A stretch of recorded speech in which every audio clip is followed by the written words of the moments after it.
da Manhã especial para a gente falar sobre os golpes digitais. Infelizmente, volta e meia aparece aqui nos boletins da Polícia Militar alguém caiu em um golpe, seja na tentativa da compra de algum objeto ou então em golpes, o famoso golpe da novinha, tantos outros golpes que as pessoas perdem muita grana. E hoje a gente vai falar para você quais são os principais golpes que são aplicados por aqui. Também o que você pode fazer para se prevenir ou então, se você já caiu no golpe. E agora, o que fazer juridicamente? Para isso, eu recebo aqui no estúdio hoje o professor André. Esses sobrenomes é para quebrar o apresentador, né?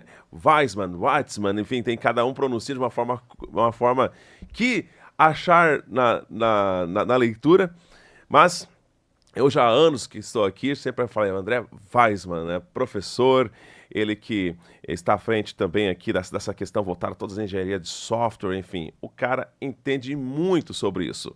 E também, hoje, a gente vai falar da questão jurídica sobre isso. Dr. Lucas Winter, advogado, está aqui no estúdio para a gente falar sobre esses temas. Deixa eu primeiro cumprimentar aqui os nossos convidados. Professor André, satisfação em recebê-lo mais uma vez aqui nos estúdios da Jovem Pan para falar desses temas super importantes. Bom dia, professor. Muito bom dia, Tiago. Muito bom dia, Juliano. Muito bom dia, Lucas. Um grande prazer. Nós temos também aqui no backstage o Gabriel aqui conosco também. Então é uma grande satisfação. Muito obrigado pelo convite. É sempre muito gratificante participar desses momentos onde nós podemos fazer uma conversa que espera-se ajudar muitas pessoas, porque existem muitas dúvidas, né? Principalmente quando acontece o problema. O que eu faço?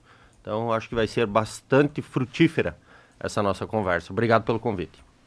Também cumprimentar aqui o Dr. Lucas, né? Seja muito bem-vindo aqui ao estúdio da Jovem Pan para a gente falar dessa questão jurídica da coisa, o que fazer para se prevenir, ou se a pessoa já acabou caindo num golpe, o que fazer, que aí está a dúvida, né? Como essa questão digital ainda é tudo muito nova, né? Principalmente aí nos últimos 10 anos, a questão digital ela se evoluiu, ficou cada vez mais pública, mais popular e ainda é uma coisa nova. E muita gente acaba caindo em um golpe e não sabe o que fazer. Bom dia, doutor Lucas, seja bem-vindo. Bom dia, Tiago, tudo bem? Bom dia, Juliano. Bom dia, professor André. Sempre um prazer estar conversando contigo também sobre esses temas e agradecer o convite para a gente estar discutindo um tema tão importante, né? E principalmente como recuperar esse dinheiro depois que caiu no golpe.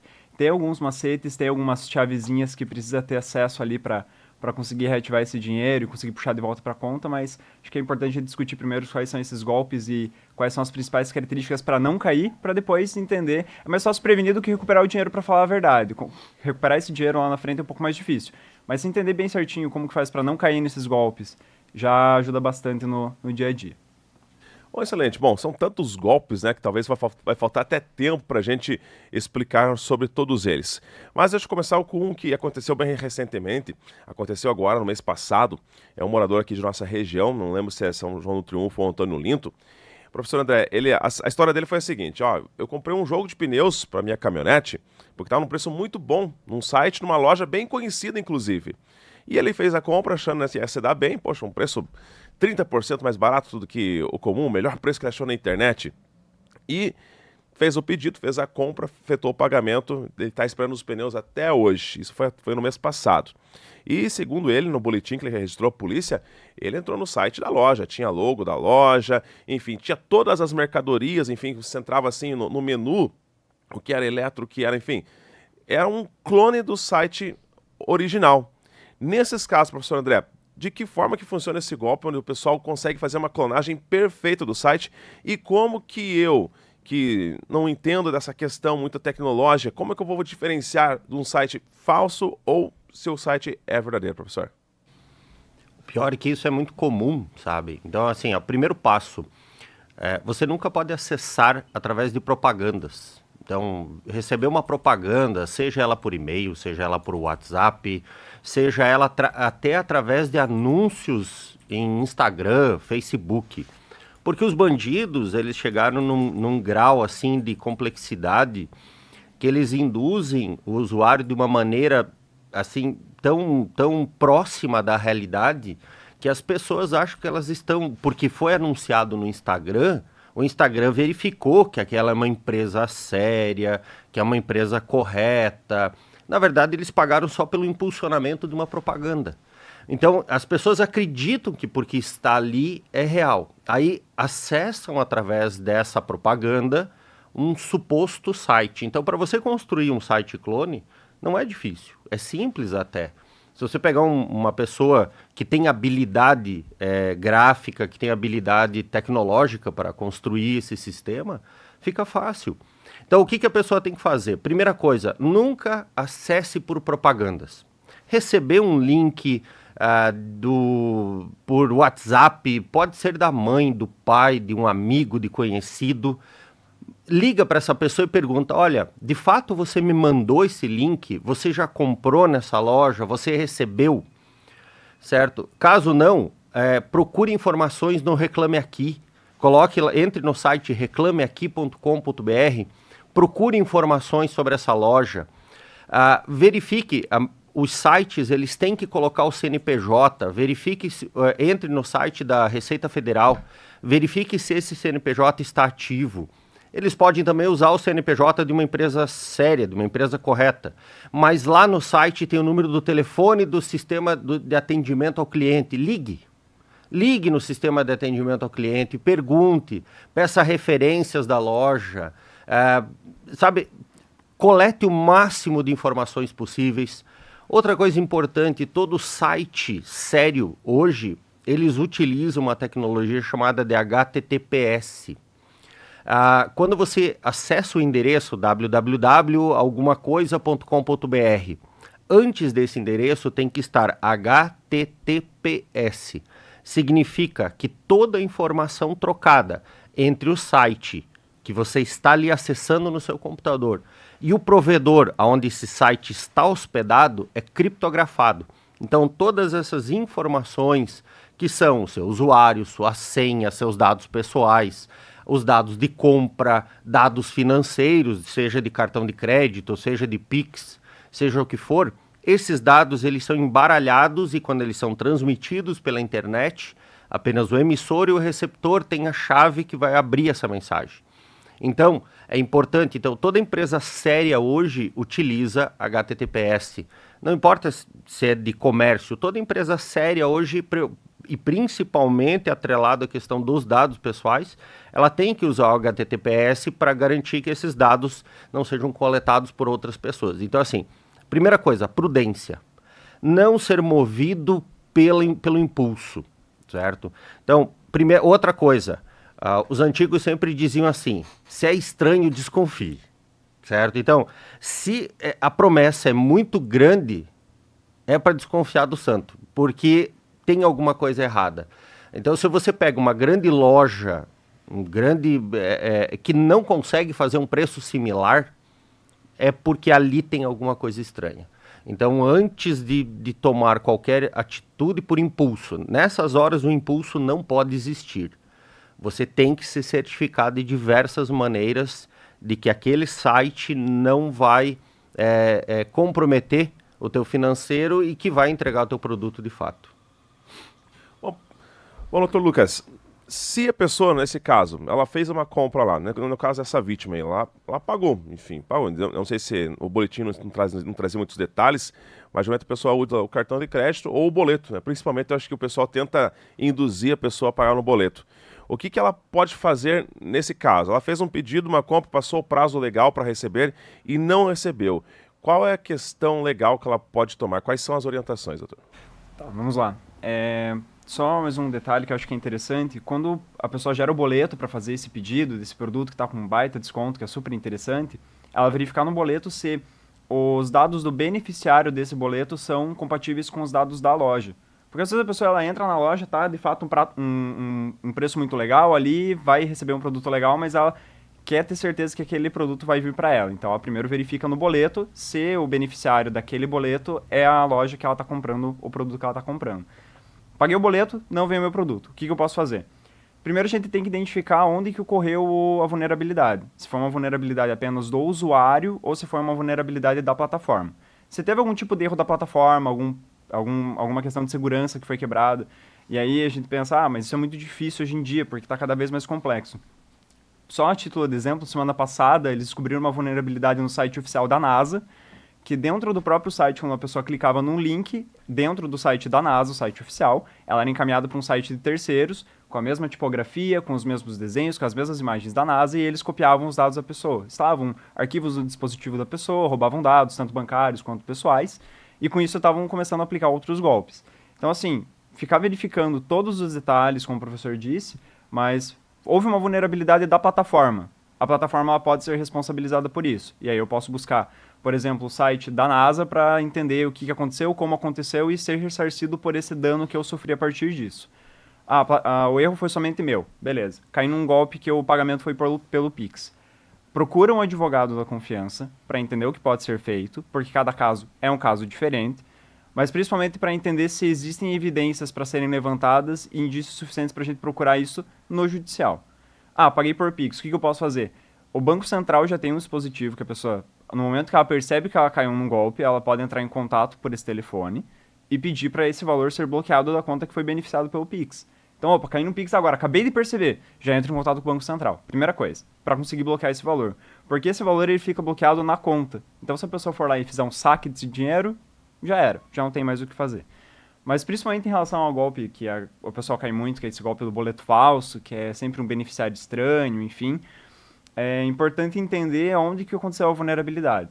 Então, se foi da plataforma, a gente vai para cima da plataforma, procurar respostas, e se for por conta do usuário, ver se o beneficiário desse boleto tem uma estrutura para a gente conseguir realizar essa cobrança no futuro, ou ser ressarcido, ou eventualmente, às vezes alguma empresa séria também pode ocorrer em erro e demorar para enviar os itens, então aí já cabem também reclamações no Reclame Aqui, no consumidor.gov, ou até mesmo ajuizar alguma ação para garantir o recebimento do produto. Professor André, por gentileza. Eu gostaria de comentar uma coisa importante. Eu, pelo menos na minha pouca experiência, eu acho que nessas horas a melhor compra é cartão de crédito parcelado. Por quê? Porque se você sofrer um golpe, você vai perder a primeira parcela. Depois você vai movimentar tudo que você precisa para que seja cancelada a compra. E daí você não perde as outras parcelas. Então, nessas horas, os bandidos, como você falou antes, eles induzem para que você faça pagamento à vista. Porque não tem estorno de boleto, né? É muito complicado fazer isso. Então, o boleto é a maior certeza que eles têm de receber. Então, eles dão descontos de 20%. Além dos 30% da promoção, se você pagar no boleto, você vai ganhar mais 10% de desconto. E a pessoa acredita e diz, nossa, que ótimo negócio. Então, assim, se você vai fazer uma compra, você se certificou de todas as possibilidades, né? Verificou o site, verificou a origem, verificou na Receita Federal, Reclame Aqui, porque pode acontecer também de no Reclame Aqui não ter, porque o site é muito novo, o site é muito recente, e os bandidos chegaram num nível que tem muitas quadrilhas especiais, porque assim, isso não é um bandido, não são duas pessoas, são quadrilhas de 50, 60, 70 pessoas envolvidas, porque também tem a questão da movimentação financeira, eles não conseguem movimentar essas grandes somas de dinheiro de uma maneira muito fácil, claro, a movimentação é fácil, mas eles têm que pulverizar esse dinheiro de diversas maneiras, fazendo transações bancárias diversas durante o mesmo dia, para que esse dinheiro chegue pulverizado em diversos lugares para acontecer em pequenos saques, em caixas eletrônicos em vários lugares do Brasil. Então, se eles conseguirem 10 mil, eles vão pulverizar esses 10 mil em 10 contas com R$1.000 e vão fazer transações variadas, porque depois o rastreamento disso é muito difícil. Porque para cada conta que esse dinheiro foi, a polícia ela não tem a liberdade de fazer a investigação, ela vai ter que pedir a quebra do sigilo bancário de cada uma dessas contas. Então, se o dinheiro passar por 10 contas no único dia, então a polícia chegou numa, aí ela vai ter que pedir a quebra. Quanto tempo vai demorar? Não sei. Aí ela chegou na outra, transferiu para outra, vamos ter que pedir a quebra para outra, e assim vai. Então, esse processo é moroso, por isso que quando uma quadrilha desbaratada, uma quadrilha passa por um processo investigativo, demoram-se 2, 3 anos para poder juntar todas essas informações. Mas então, assim, voltando, se você está em dúvida, pague em cartão de crédito parcelado. Não importa que você vai perder 10% de desconto, mas pelo menos ali você tem a certeza que se for um golpe, tu vai perder só a primeira parcela. As demais você movimenta para que haja o cancelamento da compra pelo cartão. Excelente. Bom, entre os golpes também vamos começar a falar aqueles entre os mais comuns, né, que acontecem na internet. Esse acontece bastante e eu fico pé da cara, para usar outro termo, porque é um golpe assim tão bobo. É o falso empréstimo pessoal, né? A pessoa vê lá uma proposta mirabolante lá no empréstimo pessoal e quando ela entra em contato, o que os bandidos virtuais pedem, né, que a pessoa faça um pequeno depósito. São quantias pequenas, 500, 800 reais. E por que eu fico pé da cara? Porque assim, se eu já estou precisando de dinheiro, já vou procurar um empréstimo. Então por que raios que eu já tenho que dar dinheiro se eu estou precisando de dinheiro? Professor André, essas questões dos falsos empréstimos, até porque hoje tem o saque do FGTS, o saque universal, você pode antecipar, e você não precisa ir mais de forma presencial até o escritório de uma empresa, até uma loja. Você pode fazer isso tudo de forma virtual. Então você não tem mais aquele contato, né, frente a frente com o agente bancário. Nessas questões desses golpes voltados ao empréstimo, quais são as principais orientações que a gente pode dar para que a pessoa não caia? Porque essa aí é a oferta mirabolante, né? Todo santo dia a pessoa está recebendo uma mensagem no celular, em especial as pessoas idosas. Muitas vezes a pessoa fica, tá, mas como é que o pessoal sabe que essa pessoa é aposentada, que o nome dela é assim? De que forma que esses bandidos têm acesso a essas informações tão importantes? Olha, no nosso país... existe uma lei chamada Marco Civil da Internet. O Marco Civil da Internet, ele é tão lindo de se ler, sabe?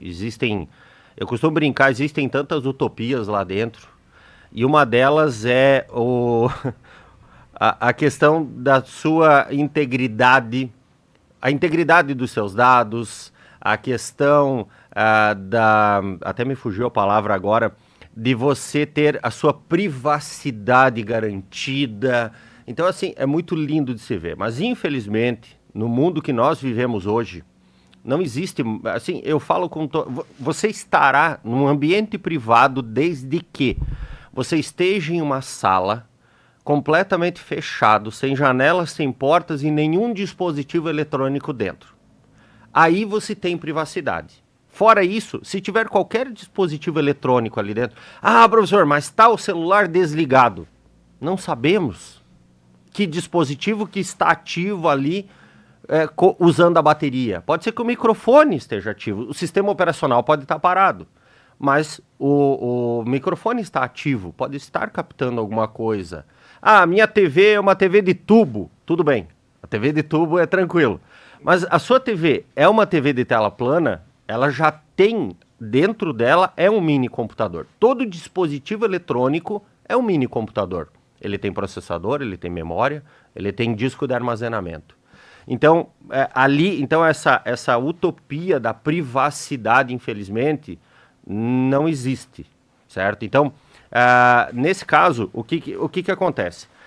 Os nossos dados estão espalhados. Os nossos dados estão por todos os lugares. Eu contratei um serviço que a Serasa Experian possui, que é um pacote que eles fazem um rastreamento dos seus dados. E eles vão te avisando quando. Só nos últimos 3 anos, eu já tive mais de 20 vazamentos de dados meus na Dark Web, na Deep Web. Então, nome da mãe, data de nascimento, meu CPF, endereço... e daí você diz, tá, mas esses meus dados só estão em plataformas sérias, empresas sérias. Eu não digito meu CPF em qualquer lugar. Eu não entrego o nome da minha mãe em qualquer lugar. Eu só entreguei o nome da minha mãe para órgãos do governo, que o primeiro lugar que vão esses dados é o cartório do registro, onde você é registrado, onde tem a tua... a emissão da tua certidão de nascimento, é o primeiro lugar onde os seus dados são armazenados, é o primeiro momento onde você passa a existir como cidadão, né? Então, e a partir dali só foram lugares do governo e depois ambientes de comércio eletrônico sérios. Então, como é que meus dados vazaram, certo? Ou como é que eu tive dados clonados, ou como é que do nada uma empresa de cartão de crédito me manda um cartão de crédito novo, sendo que o meu está funcionando, Então, e bloquearam o meu cartão do nada e me mandaram um cartão novo e não me falaram nada. Então, isso tudo são pequenos indícios de problemas que acontecem em muitas empresas. Para não se responsabilizar, não falo. Mas a questão é o seguinte, esse preâmbulo, esse pequeno preâmbulo, era só para dizer, os nossos dados estão por aí. Infelizmente, perdeu-se o controle. Ah, professor, você é um anarquista, você tá espalhando a teoria do caos. Não, estou sendo realista. Certo? É isso, infelizmente, nós não temos, a empresa, ela tenta fazer o máximo possível para garantir, as empresas sérias, para garantir que nossos dados estejam contidos no ambiente mais seguro possível. Porém, o bandido está sempre um passo à frente. Na área de segurança, você tenta imaginar, mas você não tem a mesma mente do bandido. Por isso que tem empresas que contratam hackers, para que esses hackers pensem como ladrões e façam testes nas suas empresas para verificar onde existem brechas. Porque ele pensa como bandido. A pessoa de segurança, ela vai pensar para se defender. Ela não pensa o que o bandido pode fazer para invadir. Então, nesse caso, o que acontece? Os dados estão por ali. Infelizmente, essas pessoas... Por exemplo, quantas ligações você recebe por dia com o teu nome, falando os teus dados de empresas que você nunca entrou em contato? Sabe? Então, há uma cooperação velada de dados por aí. Então, o que acontece? Essas pessoas... aquela famosa história, seja prudente, certo? Como é que é? Se a graça é muito grande, desconfie do santo, porque existe alguma coisa de errada. Nós deixamos de ouvir o nosso sexto sentido. As pessoas pararam de entender quando alguma coisa mostra-se que é muito descarada, é absurdo, assim, tipo, tá ali na cara deles, mas o desespero. Então, os bandidos usam uma técnica chamada engenharia social. Na verdade, a engenharia social são várias técnicas. Então, eles vão fazer o quê? Eles vão utilizar de momentos de fragilidade. Eles já têm informações de que a pessoa está em situação crítica. A questão financeira, ela traz uma criticidade na vida da pessoa, que a pessoa tem, ela fica abalada psicologicamente. Por quê? Porque existe um desamparo. A pessoa está desamparada. Então, ela quer o quê? Ela quer aquela segurança novamente. Ela precisa de segurança. A parte financeira, ela causa um abalo psicológico muito grande. Então, a pessoa, ela acredita aquilo ali que é um milagre que aconteceu na vida dela. Meu Deus, você ouviu minhas preces e apareceu alguém que quer me ajudar. Na verdade, não. Essas pessoas querem usar esse seu momento frágil para apropriar-se do pouquíssimo que você ainda tem, daquela pouca segurança que você ainda tem. E por mais que existam plataformas, nós estamos vivendo um momento de emburrecimento digital, por incrível que pareça. Eu falo isso com propriedade. Por quê? Porque, veja o seguinte, eu falo a minha geração, até a geração talvez do Juliano, eu não sei o Gabriel, que idade que o Gabriel tem, o Thiago talvez, acho que o Thiago e o Juliano devem ter idades próximas. Mas, não, então desculpem, muito bem. O Lucas é muito jovem ainda. Mas veja o seguinte, a minha geração, ela passou por um período onde nós tivemos que aprender sobre tecnologia na paulada. Aí vem os nossos filhos, que a tecnologia está no dia a dia deles. E os nossos pais que querem ser inseridos nesse universo. Então nós estamos nesse meio. Porém, é o seguinte, nós aprendemos apanhando, o computador apareceu dentro de casa e você teve que se virar para aprender porque o mercado de trabalho precisava. Os jovens de hoje, infelizmente, eles limitam-se ao uso de redes sociais. Só. E pouca paciência para ajudar os pais. Então, quando um pai ou uma mãe vai pedir uma ajuda, olha, eu fiquei sabendo que existe isso para poder sacar meu fundo de garantia, como é que eu faço? Ah, pai, se vire, dá teus pulos. Normalmente é isso que acontece. Aí o pai e a mãe ficam naquela, tá, eu vou procurar, mas se ele já não tem muita afinidade com a tecnologia, ele não vai procurar, ele vai pelo meio tradicional, que é o meio mais seguro normalmente. Ele vai até o banco, fica esperando na fila, pega a senha, vai lá no caixa do FGTS e solicita o saque dele. A plataforma é maravilhosa, é muito prático, você não precisa passar por tudo isso. Porém, o medo e a falta de atenção para compreender, muitas vezes, o uso disso atrapalha. Então, esse emburrecimento digital que nós estamos vivendo, essa falta de interesse pelas plataformas que não sejam mídias sociais, que não sejam focadas para o social, está atrapalhando muito a juventude futura e os que hoje podem ser muito beneficiados, né? Então, por mais que elas existam, elas não estão sendo utilizadas da maneira como deveriam. Então, os bandidos ainda eles têm uma possibilidade muito grande de espaço para chegar até as pessoas ainda, né? Então, infelizmente é isso. Por mais que existam as plataformas, as pessoas, os mais antigos, acreditam ainda no banco. E por isso que o banco tradicional existe, certo? Porém, esse cliente, a idade desse cliente está chegando, esse cliente vai morrer. Mas daí como é que vão ser as futuras gerações? Elas vão se preparar para usar essas plataformas de fato? A maioria não sabe o que é um FGTS, na verdade. Mas esse é o grande problema. Então é porque ainda tem espaço para o bandido, né? Por quê? Porque essas pessoas são desguarnecidas. Normalmente eles vão em pessoas de idade, que estão com dificuldade, ou ela ou a família. Eles já sabem, eles descobrem e vão atrás dessas pessoas. Bom, doutor Lucas, se a gente tem nossos dados assim tão expostos na internet e baseando-se, pela fala do professor André, que as pessoas idosas acabam sendo as principais vítimas, tanto pela falta de conhecimento, muitas vezes, na questão digital, mas pela facilidade ela conseguir um empréstimo, por exemplo. E a gente tem muitos aposentados que, se você for pegar o extrato dele, ela vai ver o desconto de 30, 40 reais, são valores relativamente baixos, mas foi feito um empréstimo no nome daquele aposentado que não foi ele que assinou, e geralmente os saques de empréstimos ali, mesmo que a pessoa receba um salário mínimo, hoje eu acho que o teto é que a pessoa pode pegar até 17, 18 mil reais. Imagina se de cada aposentado eles conseguirem fazer, vamos jogar abaixo, que cada golpista pegue 10 mil de cada aposentado, imagina quanto que ele consegue fazer no mês. Para o aposentado, doutor, o que ele pode fazer se ele tiver, nesse caso aí, um empréstimo indevido no seu nome? O filho ou o neto foi lá e viu no extrato, opa, vou ter aqui 40 reais sendo descontado, e vai ver, é um empréstimo que aquele idoso não fez. E agora, o que fazer?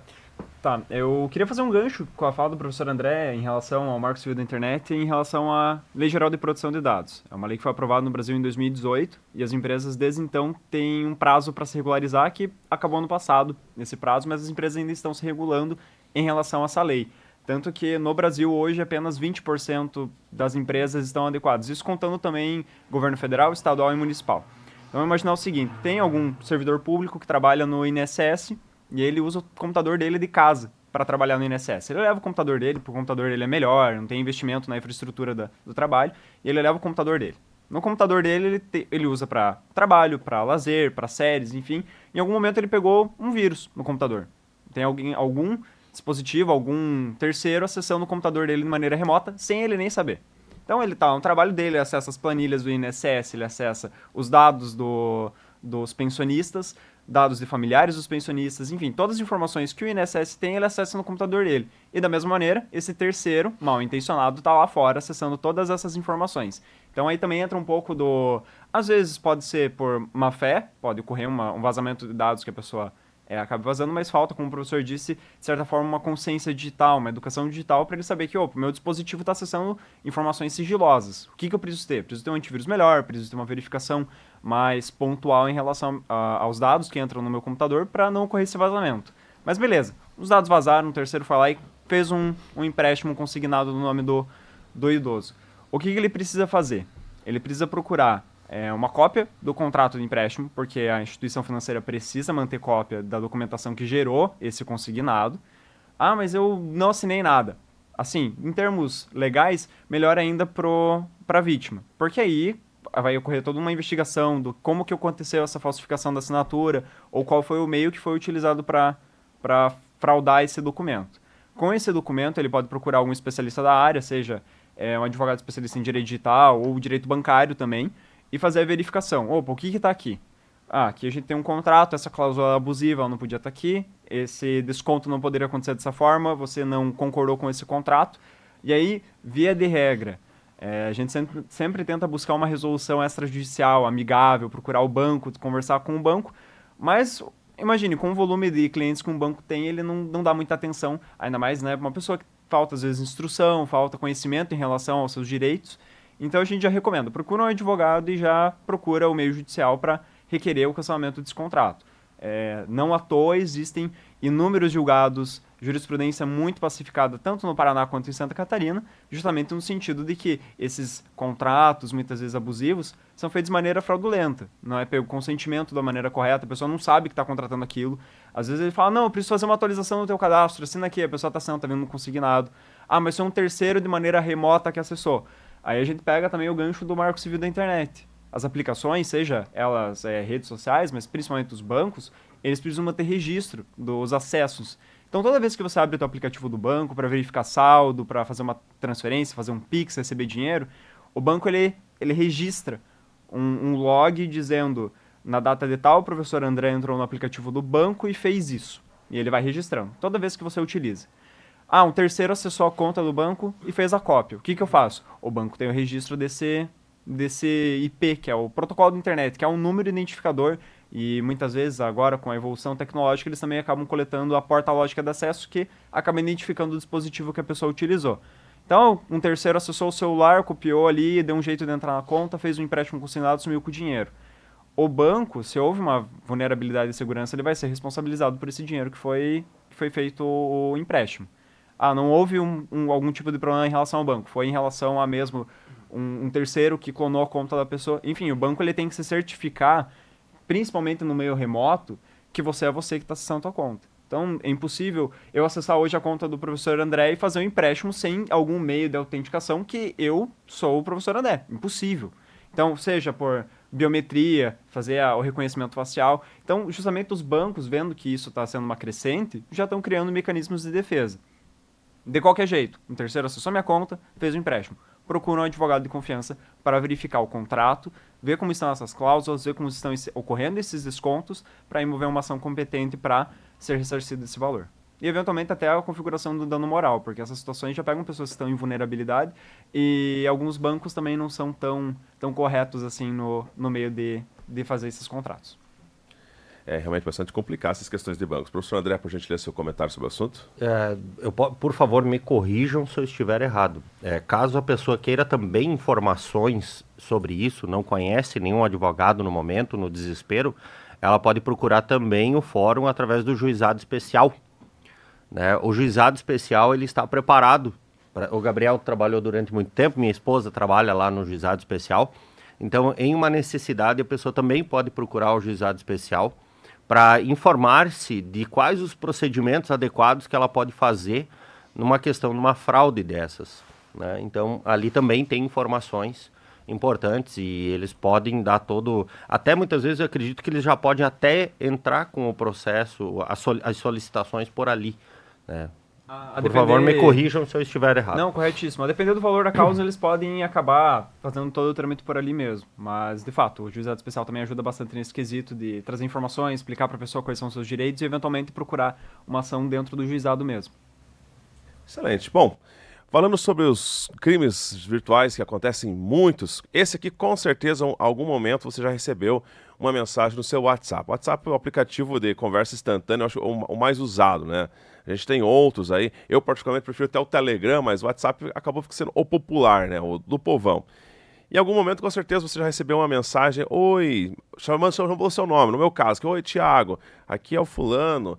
Preciso pagar uma conta aí e eu já usei meu limite de hoje. Tá faltando 200 e pouquinho. Você pode me emprestar, mas eu te devolvo. Ou então, tô viajando, meu carro estragou, preciso do serviço seguinte, estou sem dinheiro e o cara não aceita. Enfim, os caras inventam qualquer desculpa e acabam geralmente pedindo dinheiro em Pix. Essa é a realidade. A questão é, professor André, o WhatsApp, quando você vai abrir uma conta, ele já não te manda um código de segurança lá, você digitar para conferir que é você? De que forma, então, que esses bandidos virtuais conseguem ter acesso à minha conta? Obviamente, lá na minha conta, o nome na agenda está salvo lá, o nome do pai lá, se o nome do pai é João, eu não vou colocar João, vou colocar pai, né? E obviamente aí o golpista vai chamar já o pai. Por quê? Porque tá ali já, como tá salvo na agenda, né? Mas de que forma que o golpista consegue ter esse acesso pelo WhatsApp, sendo que hoje tem a chamada verificação em 2 etapas, alguns protocolos de segurança, justamente para evitar que essa conta ela seja duplificada, né, em duplicidade em 2 aparelhos celulares, por exemplo. De que forma que os golpistas conseguem ingressar, né, se passar por mim no meu WhatsApp? Muitas vezes eu continuo ainda com o meu WhatsApp ativo. Tinha um tempo atrás que o pessoal perdia o contato o acesso ao WhatsApp. Mas hoje tem gente, não, mas o meu WhatsApp está funcionando normal. E quando vê, estão fazendo o golpe usando o seu nome. Como que essa questão chegou também nesse aplicativo que até então o pessoal tem como confiança que é o WhatsApp? O WhatsApp, assim, a clonagem do WhatsApp é um pouco complicada, não é impossível, mas é um pouco complicado. Então, o que os bandidos fazem? Os bandidos, eles estudam as vítimas. Redes sociais, então eles procuram potenciais vítimas através das redes sociais. Então, lá nós temos foto de pai, foto de mãe, foto de filho, foto de tio, foto do papagaio, do periquito, do cachorro, tem foto de todo mundo. Lá tem fotos da última viagem, fotos de encontros familiares, fotos do carro, fotos... Então, eles têm uma gama de informações nossas. Para quê? Para se municiarem quando eles forem conversar com alguém, algum parente ou alguma pessoa, eles têm informações para tentar se passar por nós. Mas eles não têm uma coisa muito importante. Eles não têm os nossos hábitos de conversa. Então, muitas pessoas já me relataram assim, alguém chegou para mim e disse, oi, meu irmão, tudo bem? Eu digo, nunca tratei meu irmão assim. Eu e meu irmão, a gente não se trata dessa maneira. Manda, coisa, não sei, sabe? Então, assim, assim, clonar celular dá um pouco mais de trabalho. Clonar o WhatsApp dá um pouco mais de trabalho. Então, os bandidos têm feito o quê? Toda semana alguém, eu não sei, as pessoas acham que eu sou rico, porque toda semana mandam mensagem para minha mãe, né? Então pegam foto minha de perfil do Facebook, meu Instagram é fechado, mas eles coletam, normalmente é foto do Facebook ou do LinkedIn. Normalmente eles pegam a minha foto de perfil, eles colocam no número aleatório do WhatsApp, completamente aleatório, e daí entro em contato com a minha mãe. Minha mãe já está bem safo nessa história. Então, agora minha mãe caiu na pilha. Ela fica pilhando a pessoa. Oi, filho, que saudade e tal. Pois é, você está precisando. Poxa, a mãe está apertada, mas eu vou dar um jeito. Agora minha mãe até ela se diverte participando. Mas por quê?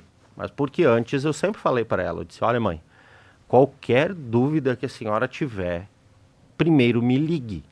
Então, se a senhora recebeu alguma mensagem assim, me ligue, certo? Mas vá no telefone que a senhora conhece.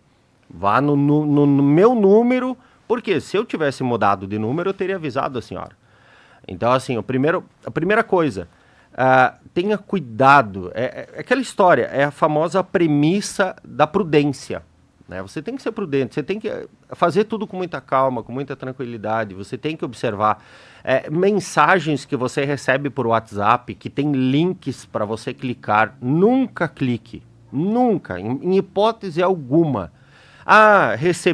Eu uso como exemplo, há mais ou menos uns 2 anos atrás, se não me falha a memória, aparecia no período de Páscoa as pessoas compartilhando uma mensagem de uma famosa empresa de chocolate, não vou citar o nome, uma famosa empresa comerciante de chocolate, aonde, se você compartilhasse com mais 20 pessoas, você ganharia um bônus de R$150.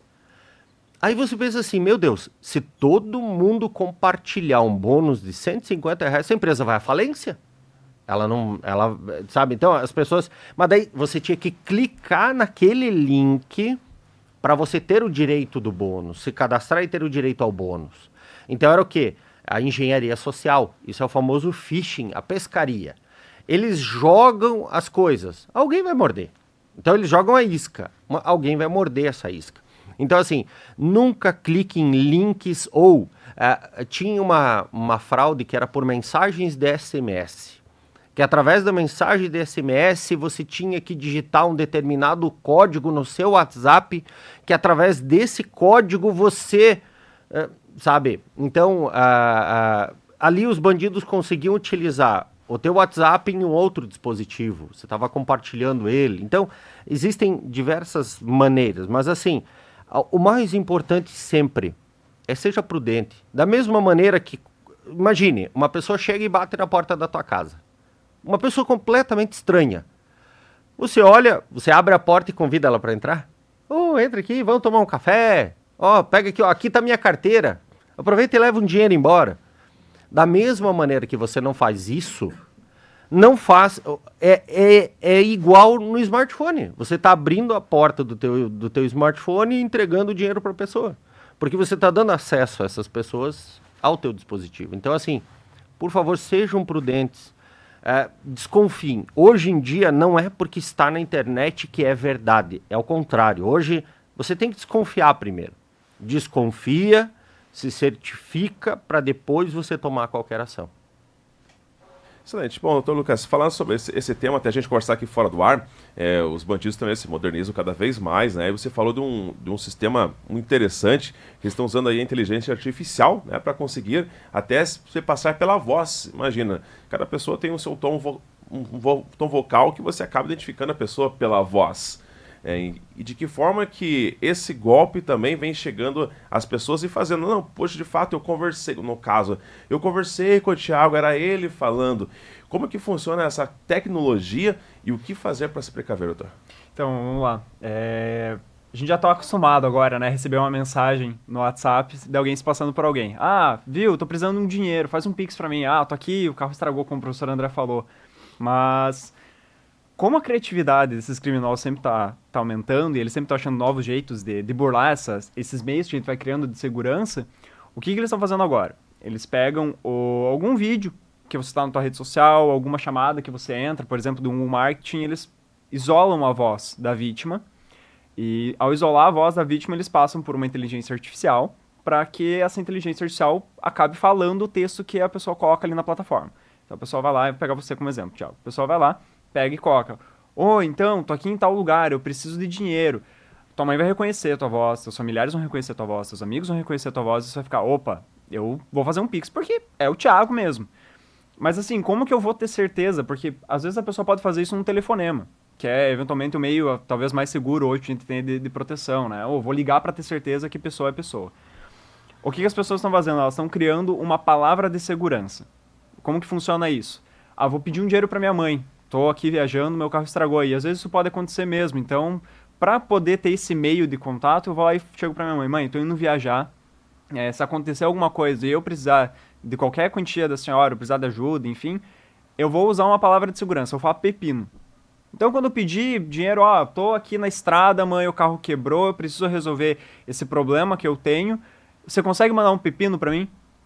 Por mais assim esdrúxulo que seja, por mais engraçado que seja, às vezes quanto mais aleatória a palavra, melhor. Porque é uma palavra que a pessoa na hora, é meu filho mesmo, vou fazer um Pix. Meu amigo, vou fazer um Pix, vou ajudar porque eu sei que é ele.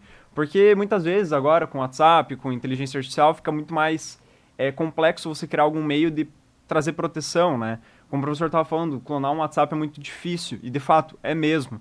Mas o que as empresas estão fazendo agora? Nesses vazamentos de dados, eles acabam pegando o número do telefone da pessoa, acabam pegando a data de nascimento, o nome da mãe, o CPF, que são os dados que são mais utilizados para fazer a conferência de titularidade daquele número. E aí o criminoso ele entra em contato com a operadora e fala, tô querendo mudar, eu comprei um chip vazio, eu quero puxar meu número daquele chip para esse porque o meu telefone estragou e eu perdi o chip, mas eu quero trazer o mesmo número. Confirma pra mim teu CPF. Meu CPF é tal. Confirma pra mim tua data de nascimento. É essa. Como é o nome da tua mãe? X. Pessoa é pessoa. Vou passar pra ela essa titularidade.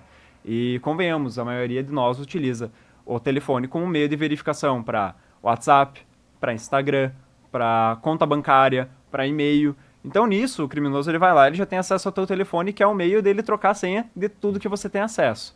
E assim, é um golpe que é conhecido, né, como SIM swap, que é a troca do cartão SIM. Mas, em que pese todas essas estratégias, o que é mais garantido é deixar os familiares avisados. Olha, eu não vou pedir dinheiro por WhatsApp. E se eu pedir, eu vou usar essa palavra aqui para confirmar que eu sou eu. E cria uma palavra difícil, né, uma palavra bem complexa para isso não acontecer. E, eventualmente, como o professor disse, liga.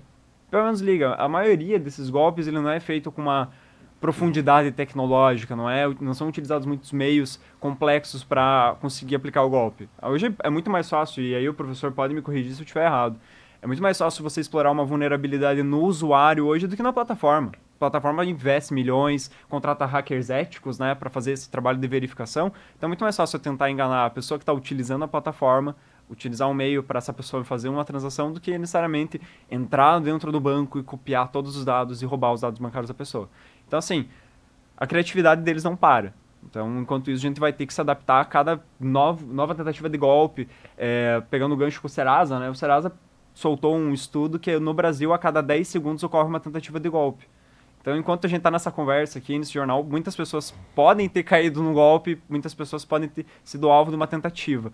Então, assim, é como o professor diz, pecar pela prudência. É ter cuidado, ter esse olho sempre aberto e, se porventura acontecer, buscar os meios legais. Principalmente realizar um boletim de ocorrência no primeiro momento para apontar que ocorreu essa fraude e depois buscar os direitos para tentar recuperar as quantias.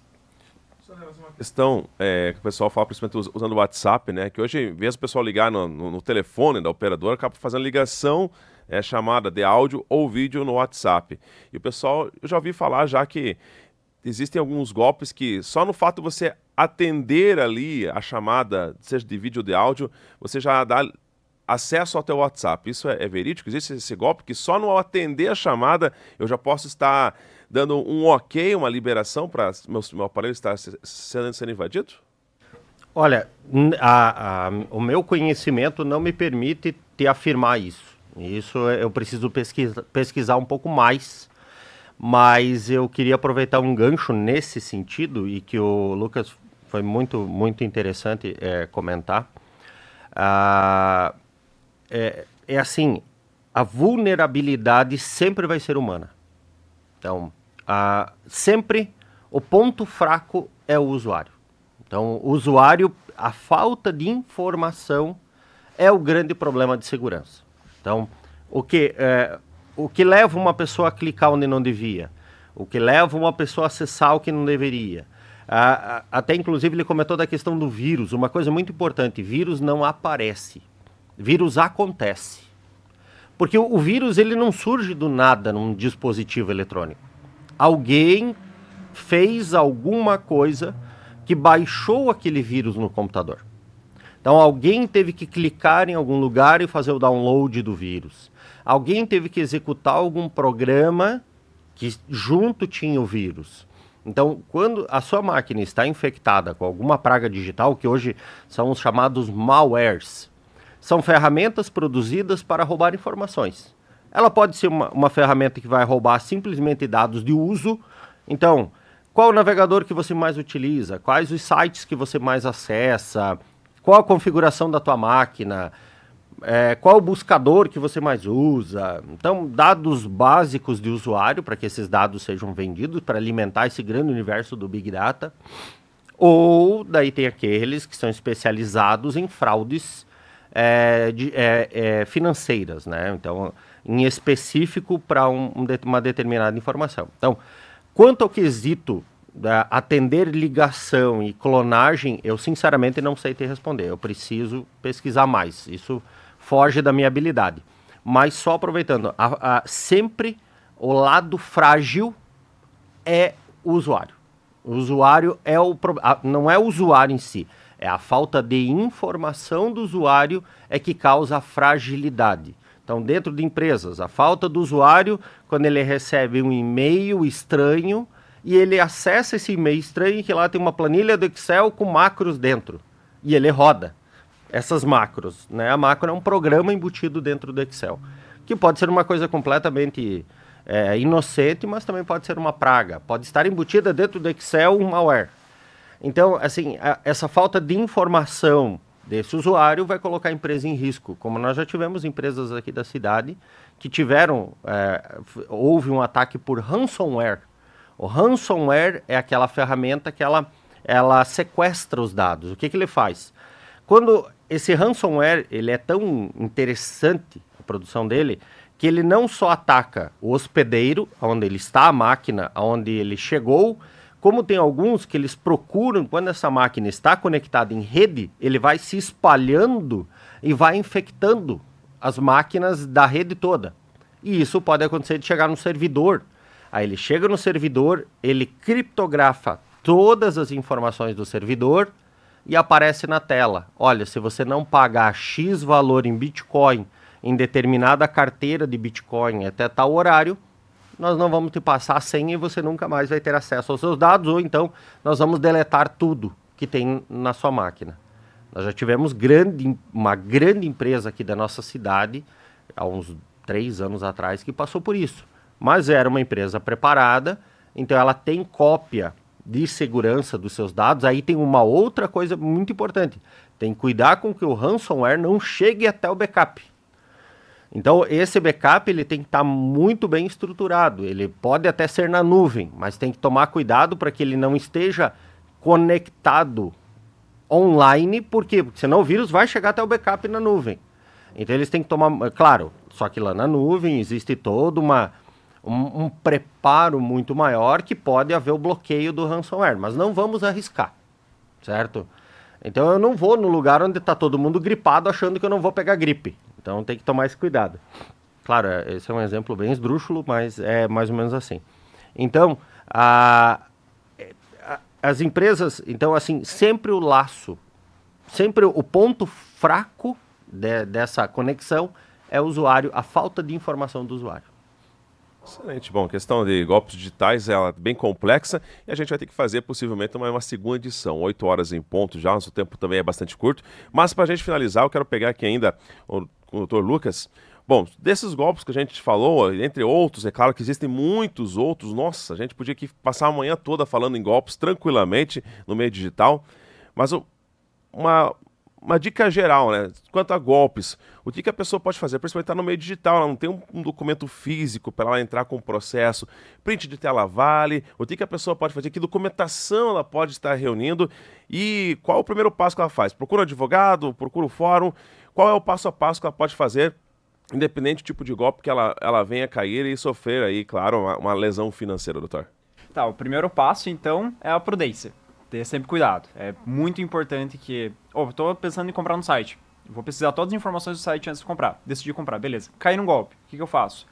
Capturas de tela tem validade jurídica. Quando? Quando é feita uma ata notarial. Então a pessoa tem que procurar um cartório, fazer o registro. Infelizmente, essa é uma exigência que acabou surgindo por conta justamente de muita manipulação, de muita edição de imagem. Então, eu pego um print do WhatsApp, mudo as informações que estão ali e passo. Como é que eu vou ter certeza que é isso?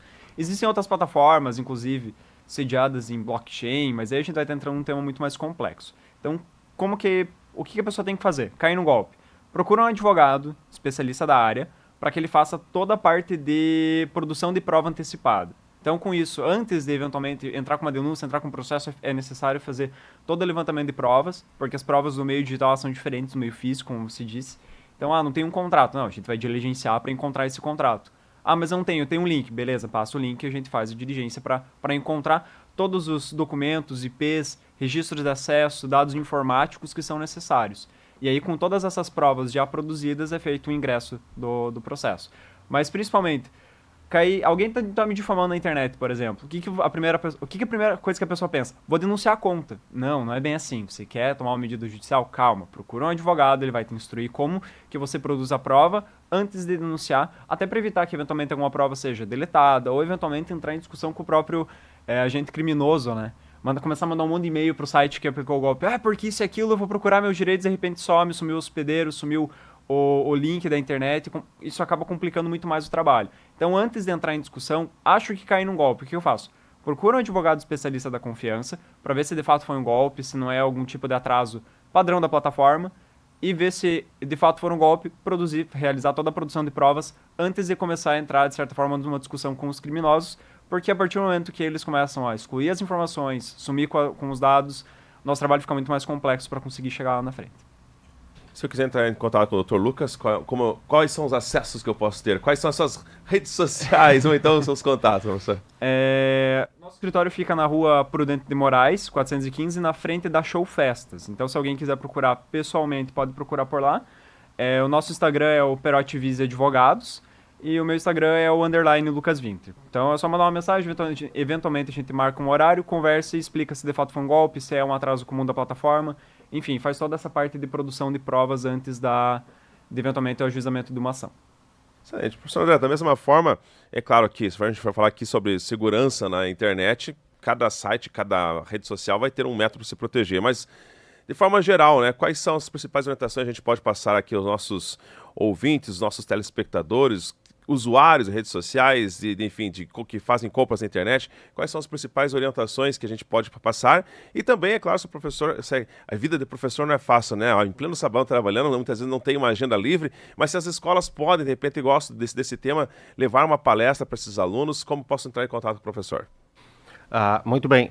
Inclusive, um crime que tem acontecido muito aqui na nossa região, até infelizmente, os pais de um amigo meu, de um grande amigo, caíram nesse golpe e que, infelizmente, pela falta de tempo nós não abordamos, é a questão de empresas ligarem dizendo que o cartão foi cancelado e que alguém vai passar na casa deles, buscar o cartão e a senha. Por quê? Porque daí eles vão cancelar as compras e tudo mais. E as pessoas que chegam para coletar esse cartão, elas vêm trajadas, elas vêm com crachá e tudo. E, na verdade, você nunca pode entregar nada a ninguém. Se cancelarem o teu cartão, picota ele, principalmente o chip. Corta o chip em vários pedaços. O resto do cartão é plástico. Mas aonde tem o número ali e tal, picota ele, mas aonde tem o chip, corta esse chip, ele não vai mais funcionar, e jogue fora. Então, assim, se apareceu alguém no teu portão, diga, olha, muito obrigado pela atenção de vocês, mas eu não tenho tempo para te atender. Né? Então, assim, prudência, como o Lucas falou, prudência. Se for falar em crime digital, nós temos ali várias qualificações dentro do Código Penal, violação de correspondência, falsa identidade, sabe? O meu vizinho falou mal de mim, então calúnia, difamação, injúria. Nós temos ali uma leva de crimes digitais. Hoje foi mais focado na parte financeira, mas se fôssemos falar de todos, aí precisaria da manhã toda. Mas assim, o principal é prudência, duvide, se questione. Da mesma maneira que alguém não olha para você na rua, Thiago, você é muito bem apessoado, tá aqui Milão. Ninguém faz isso, ninguém distribui dinheiro, né? Ninguém vai te dar dinheiro do nada, ninguém... Então, assim, quando a graça é muito forte, desconfie, né? Então, alguma coisa tem por trás, né? Então, antes de aceitar qualquer coisa, busque informações. Na dúvida, procure um vizinho, um amigo, um parente. Não vá por impulso, não atenda a essa solicitação por impulso. Procure informação, certo? Eu estou à disposição, essa área é uma área que me apraz muito, eu gosto muito disso, porque nós precisamos semear o máximo de informação possível, justamente para nós tentarmos da melhor maneira possível esse elo mais fraco, que é o usuário, a falta de informação. Quanto mais nós pudermos acessar, melhor. Eu tenho um site, olha o nome é extremamente chamativo, bananaseca.com.br. Por que bananaseca.com.br? Justamente para ser uma coisa completamente absurda. Esse site é focado em informações para pais e filhos sobre bons hábitos no uso da internet.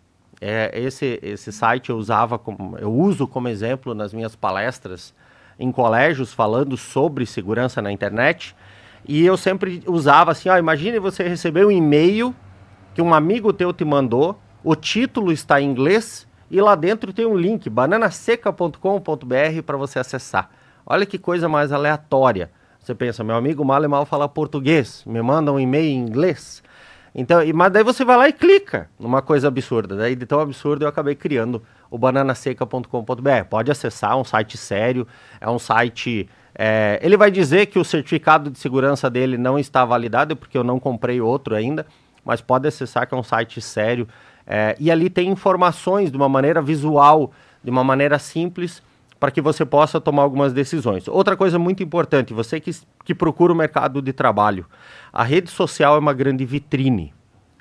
A rede social, hoje, todas as empresas, elas dão mais atenção para a tua rede social. Nós temos psicólogos especializados em analisar perfil da pessoa pela rede social. Então não adianta o papel aceita qualquer coisa, não adianta você montar um currículo lindo, maravilhoso, se na rede social mostra completamente diferente. Te mostra de uma maneira... Na verdade, a rede social mostra como você é de fato. Então, cuidem das suas redes sociais. A rede social é a vitrine, é uma vitrine para o mundo. Sejam prudentes, não postem qualquer coisa. E agora também assim, respeitem o colega, respeitem o amigo, respeitem... Se você está numa festa, peça antes se você pode postar uma foto. Nós temos a questão do direito do uso de imagem. Você pode ser processado pelo uso de imagem do seu colega indevidamente, né? Então, tomem muito cuidado. O Marco Silvio da internet fala sobre isso, a LGPD fala sobre isso. Existe a questão do direito do uso de imagem. Então, tomem muito cuidado nisso. Sejam prudentes, certo? Não ajam por impulso na rede social, em qualquer outra coisa, certo? Estou à disposição, então vocês podem me encontrar no andré@aw.eti.br, esse é meu e-mail, através do bananaseca.com.br, o contato que tem lá, eu também estou à disposição. Estou todas as manhãs no Colégio São Cristóvão, no Colégio Neuza Domit, e todas as noites estou na UGV, no curso de Engenharia de Software, à disposição de quem precisar, estou lá. Certo, muito obrigado aos nossos convidados, professor André, doutor Lucas.